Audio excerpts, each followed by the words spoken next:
الشیطان اللعین الرجیم بسم اللہ الرحمن الرحیم حسبنا اللہ نعم الوکیل نعم المولا و نعم النصیر رب اشرح لی صدری ویسر لی امری واحلل عقدۃ من لسانی یفقہوا قولی الحمدللہ رب العالمین والصلاة والسلام علی محمد العربی المکی المدنی الہاشمی القرشی المطلبی البتعی وطٰہٰ ویاسین ورحمۃ للعالمین قال رسول اللہ صلی اللہ علیہ وآلہ وسلم انی تارک فیکم الثقلین کتاب اللہ و عطرتی اہل بیتی۔ آپ حضرات کی خدمت میں جس حدیث کا تلاوت کا شرف حاصل کیا ہے وہ رسول اسلام کی مشہور اور معروف حدیث ہے، جس میں آپ نے ارشاد فرمایا کہ میں تمہارے درمیان دو گراں قدر چیزیں چھوڑ رہا ہوں، ایک اللہ کی کتاب اور دوسرے میری عطرت۔ رسول اللہ کے جانے کے بعد ہماری ہدایت کے لیے، ہماری رہنمائی کے لیے دو ہی چیزیں ہیں، ایک قرآن ہے اور دوسرے اہل بیت ہیں۔ اہل بیت کو سمجھنا ہے تو قرآن سے سمجھنا ہوگا، اور قرآن کو سمجھنا ہے تو اہل بیت سے سمجھنا ہوگا۔ اسی لیے آپ اگر قرآن مجید کا مطالعہ کریں، اس کی تلاوت کریں، تو قرآن مجید میں سینکڑوں آیات صرف اہل بیت علیہ السلام کی شان میں نازل ہوئی ہیں، اور متعدد جگہ پر پروردگار عالم نے اپنے کلام میں اس بات کی طرف اشارہ کیا ہے کہ اہل بیت کے بغیر قرآن کو سمجھا نہیں جا سکتا۔ اسی لیے تمام مسلمانوں کو چاہیے کہ ان آیات کا مطالعہ کریں، تفسیر پڑھیں اور دیکھیں کہ ان آیات میں کہ جن آیات کو اہل بیت علیہ السلام کی شان میں نازل کیا ہے پروردگار عالم نے،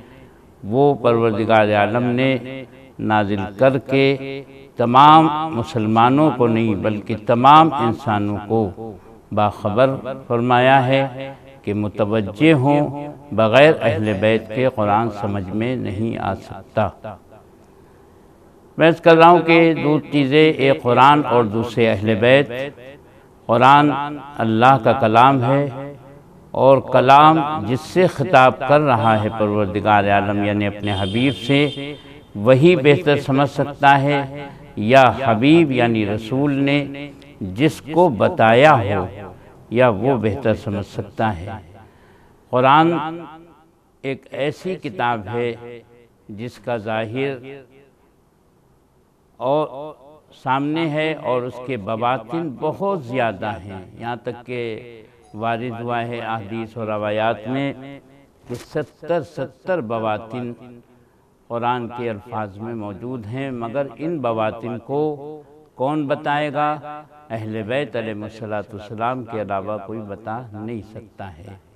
اسی لیے رسول نے جاتے جاتے بتایا کہ ہم تمہارے درمیان دو چیزیں چھوڑ رہے ہیں، ایک قرآن ہے اور دوسرے اہل بیت ہے۔ اگر تم قرآن کو خود سمجھنا چاہو گے تو سمجھ میں نہیں آ سکتا ہے جب تک کہ اہل بیت علیہ السلام کا سہارا نہیں لیا جائے گا۔ اور جب اہل بیت کے لیے فرمایا کہ یہ قرآن کے محافظ ہیں، قرآن کے معلم ہیں،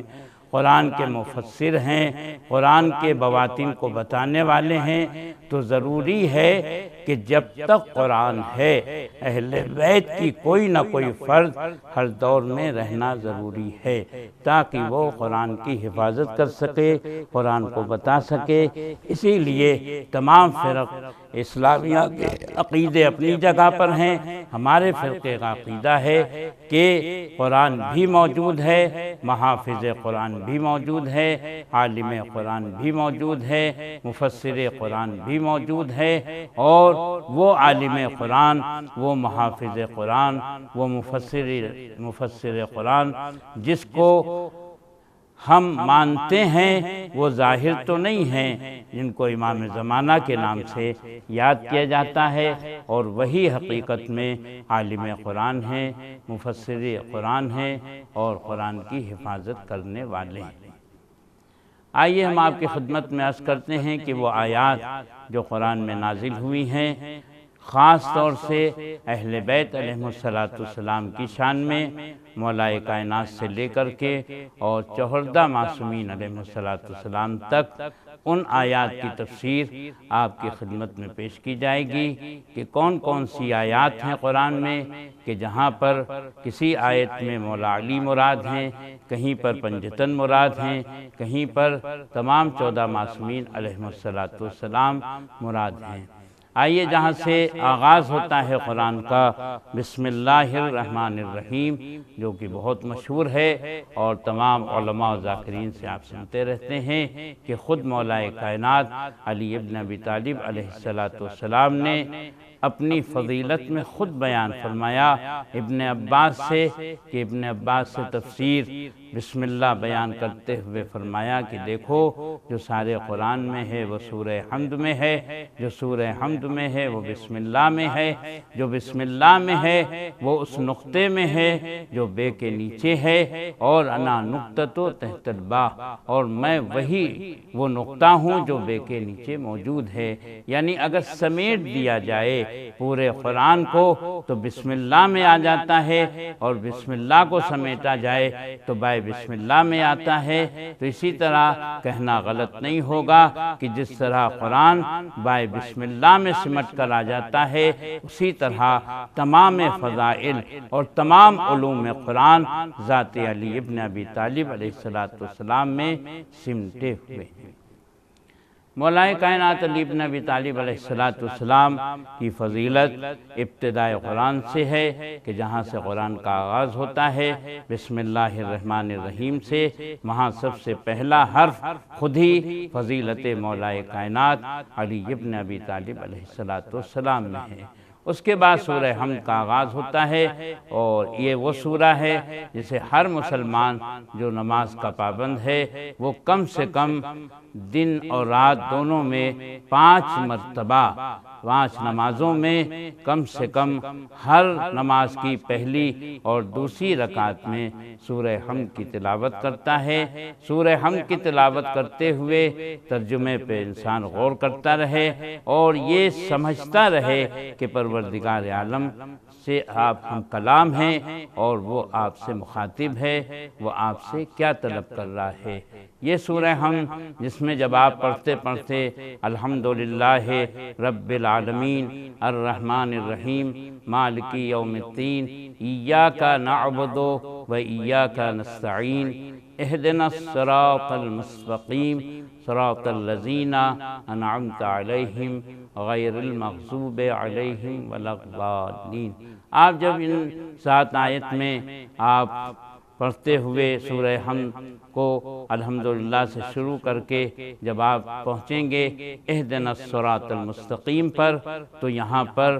آپ دعا کرتے ہیں پروردگارا ہمیں صراط مستقیم کی ہدایت فرما۔ تو یہاں پر علماء نے مفسرین قرآن نے لکھا ہے کہ یہ جو آپ دعا کرتے ہیں ہر نماز میں اور ہر نماز کی پہلی اور دوسری رکعت میں سورہ حمد پڑھ کے کہ اہدنا الصراط المستقیم ہمیں ہدایت فرما صراط مستقیم کی، تو علماء نے تحریر فرمایا ہے کہ یہ آیت مولا کائنات علی ابن ابی طالب علیہ السلام کی شان میں نازل ہوئی ہے، اور یہاں صراط مستقیم سے مراد صراط علی ابن ابی طالب علیہ السلام ہے۔ کوئی مانے یا نہ مانے، لیکن جو بھی نماز پڑھتا ہے وہ کم سے کم ہر نماز میں پہلی اور دوسری رکعت میں اہدنا الصراط المستقیم کہہ کر کے یہ اقرار کرتا ہے، ہمیں ہدایت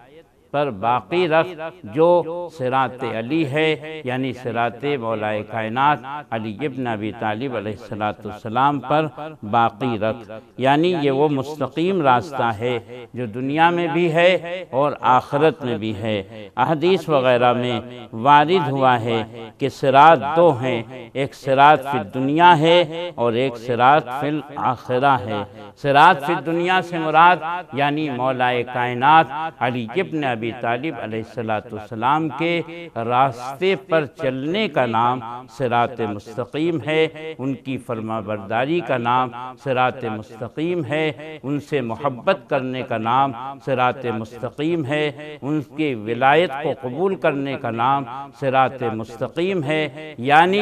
جو آپ چل رہے ہیں حب اور ولایت علی ابن ابی طالب علیہ السلام پر، یہی صراط مستقیم ہے۔ اور جو ہم ہر نماز میں کہتے ہیں اہدنا الصراط المستقیم، کوئی اور صراط مستقیم نہیں ہے، وہ صراط علی ابن ابی طالب علیہ السلام ہے۔ اور کہتے ہیں صراط فی الآخرہ سے مراد یہ ہے کہ جب اس دنیا سے علی کی ولایت، ان کی محبت کرتے ہوئے صراط مستقیم سے گزر جائے گا، تو پھر وہ صراط جو آخرت کی صراط ہے کہ جو آپ کو جہنم کے صراط سے یعنی پل سے گزرنا ہے، تو کہتے ہیں اگر یہاں مکمل ہے حب علی ابن ابی طالب، ولایت مولا کائنات علی ابن ابی طالب، تو پھر وہ اس جسر سے یعنی اس پل سے جو جہنم پر ہوگا، وہ اس صراط سے آسانی کے ساتھ گزر جائے گا، اور پروردگار عالم استقبال یوں کرے گا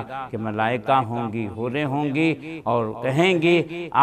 تو شیعہ علی ہے، تو محب علی ہے، تو علی ابن ابی طالب علیہ السلام کی ولایت رکھنے والا ہے، پروردگار عالم نے تیرے لیے جنت کو سجا رکھا ہے۔ تو لہٰذا ضروری ہے ہمارے لیے کہ ہم اس دنیا میں غور و فکر کریں کہ دنیا میں راستے تو بہت ہیں اور پیدا ہوئے ہیں، اور راستے پیدا ہوتے رہیں گے، ہر آدمی اپنا ایک نظریہ پیش کرتا رہے گا، لیکن صحیح نظریہ وہ ہے اور صحیح راستہ وہ ہے جو قرآن کا راستہ ہے، جو رسول کا راستہ ہے، جو آل رسول کا راستہ ہے۔ اب یہ فرق پیدا ہوتا ہے کہ کبھی کبھی ہم رسول کو بھی مانتے ہیں، آل رسول کو بھی مانتے ہیں، اور پھر غیروں کو بھی شامل کر لیتے ہیں کہ جو رسول اور آل رسول سے جنہوں نے عناد کیا ہے، دشمنی کی ہے، تو پروردگار عالم کوئی ایسا راستہ اس کی نگاہ میں قابل قبول نہیں ہے کہ جس راستے میں آمیزش ہو، بلکہ اسے خالص راستہ چاہیے، یعنی جب علی سے ولایت کا دم بھرا ہے، ان کی محبت کا اعلان کیا ہے، رسول کی ولایت اور محبت کا اعلان کیا ہے، تو اب ان کی محبت دل میں نہیں ہونا چاہیے جنہوں نے رسول کو ستایا ہے، جنہوں نے رسول سے محبت نہیں کی ہے، جنہوں نے اہل بیت پر ظلم کیا ہے۔ اگر اس کے ساتھ ساتھ اہل بیت رسول کی محبت کے ساتھ ساتھ ان کی محبت کی آمیزش ہوئی، تو یہ ظاہر میں تو صراط مستقیم آپ کہہ سکتے ہیں، لیکن یہ حقیقت میں قرآن کی نظر میں صراط مستقیم نہیں ہوگا، اور نہ ہی رسول کی نظر میں صراط مستقیم ہوگی، اور نہ ہی خدا کی نظر میں ہوگی، بلکہ خدا کی نظر میں، رسول کی نظر میں، قرآن کی نظر میں صراط مستقیم وہی ہے جو رسول کا راستہ ہے اور علی کا راستہ ہے، امام حسن کا راستہ ہے،